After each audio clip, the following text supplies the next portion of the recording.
Hi, welcome to our channel. Double bedroom ఇండ్ల పథకం అటకెక్కినట్టేనా? పేదవాడు ఇండ్ల నిర్మాణం కోసం, ఇంటి కోసం, ఇంటి స్థలం కోసం ఎదురు చూసిన పేదవాడికి నోట్ల మట్టే కొడుతుందా ఈ కాంగ్రెస్ ప్రభుత్వం అంటే అవుననే సమాధానం వచ్చే ప్రయత్నాలు కనిపిస్తున్నాయి. డబుల్ బెడ్రూమ్ కోసం ఆశగా ఏండ్ల తరబడి ఎదురు చూస్తున్నటువంటి సామాన్య జనం, పేదవాళ్ళు ప్రభుత్వం మారిన తర్వాత తమ బతుకులో మార్పులు వస్తాయి.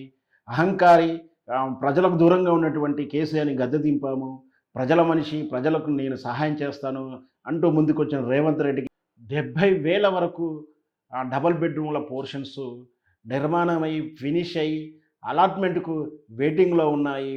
ఇంకొక 35,000 వరకు గృహ నిర్మాణాలు జరిగి అండర్ కన్స్ట్రక్షన్ ఉన్నాయి.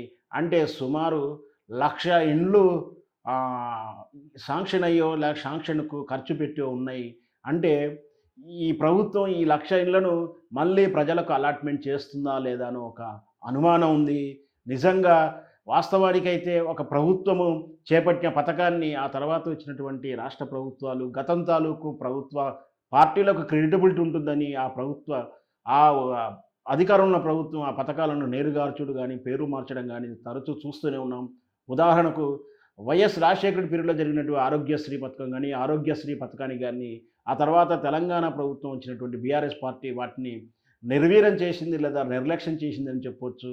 అవి నామమాత్ర పథకాలుగా నిలబెట్టేసి తన మస్తిష్కం నుంచి పుట్టినటువంటి పథకాలకు, తన మానసపుత్రికలైన పథకాలకు అధిక ప్రాధాన్యతనిచ్చేసి అంబులెన్స్ అంటే ఆపద్బాంధు పథకానికి కానీ, ఆరోగ్యశ్రీ పథకానికి కానీ అంత ప్రయారిటీ ఇవ్వనటువంటి విధానం మనం చూసాం. అయితే కేసీఆర్ మెదడు నుంచి పుట్టినటువంటి ఈ డబుల్ బెడ్రూమ్ పథకం కేసీఆర్ అధికారం రావడానికి, రెండవసారి అధికారంలో రావడానికి కూడా చాలా సహకరించినటువంటి ఈ పథకం డబుల్ బెడ్రూములు. అంటే ఒక ఇంటికి అల్లుడు వస్తే ఎక్కడ ఉండాలి, కోడలు వస్తే ఎక్కడ ఉండాలి, చుట్టం వస్తే ఎక్కడ పండుకోవాలి, మేకను ఎక్కడ కట్టేసుకోవాలి, కాళ్ళు మురుచుకోవాలా, విశాలమైనటువంటి డబుల్ బెడ్రూము, అందమైన బెడ్రూమ్ కట్టిస్తా అన్నాడు. అనుకున్న ప్రకారం నాణ్యమైనటువంటి డబుల్ బెడ్రూములు ఈ కేసీఆర్ 2 టర్ముల్లో సుమారు 1,80,000 ఇల్లు పైచిలుకు అలాట్మెంట్ చేశాడు. ఇంకా చేయాల్సింది 70,000 రెడీగా ఉన్నాయి. ఆ 70,000లో కొన్ని ఎన్నికల ముందు అలాట్మెంట్ చేసే ఉద్దేశం ఉన్నప్పటికీ ఎన్నికలు కూడా అడ్డం రావడంతో అలాట్మెంట్ నిలిచిపోయింది.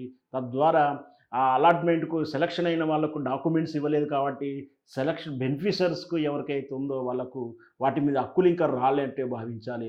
సెలక్షన్ లిస్టును అలాగే ఉంచుతారా, వాడు రద్దు చేసి కొత్త సెలక్షన్ లిస్టు పెడతారా, అసలు ఈ డబుల్ బెడ్రూమ్ల స్కీమ్ని ఎత్తివేస్తారా అనేది అందరూ చర్చిస్తున్నారు. ఎందుకంటే కాంగ్రెస్ ప్రభుత్వం రేవంత్ రెడ్డి ఆధ్వర్యంలో జరిగినటువంటి ఎన్నికల్లో 6 గ్యారెంటీల పథకాన్ని ముందు తీసుకొచ్చింది. దాంట్లో 4వ పథకమైనటువంటి ఇందిరమ్మ ఇళ్ల పథకం.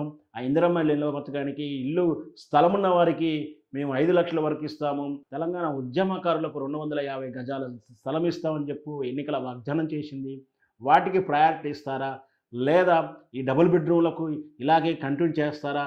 కంటిన్యూ చేసే ఉద్దేశం లేదని కూడా ప్రజలకు అనుమానంగా ఉంది, కాదు నమ్ముతున్నారు. ఈ పరిస్థితిలో మరి ఇంతవరకు కట్టినటువంటి సుమారు ఖర్చు మొదలుపెట్టి కొన్ని పూర్తి అయినాయి, కొన్ని ఏమో నిర్మాణ దశలో ఉన్నాయి. సుమారు 1,00,000 గృహ నిర్మాణాలకు జరిగినటువంటి 300 కోట్ల పైచిలుకు డబ్బులు మరి వృధా అవుతాయా, ఏం జరుగుతుందని అందరూ వేచి చూస్తున్నారు. అయితే కాంగ్రెస్ ప్రభుత్వము ఇల్లు లేనటి వారికి ఇంటి స్థలం ఇస్తుంది, నిర్మాణానికి 5 లక్షలు ఇస్తుంది.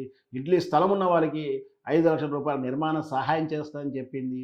మరి వేచి చూద్దాం, డబుల్ బెడ్రూమ్ పథకం రూపంలో వస్తుందా, ఇందిరమ్మ పథకం రూపంలో ప్రజలకు నివాసానికి నీడ దొరుకుతుందా లేదా అనేది చూస్తున్నారు.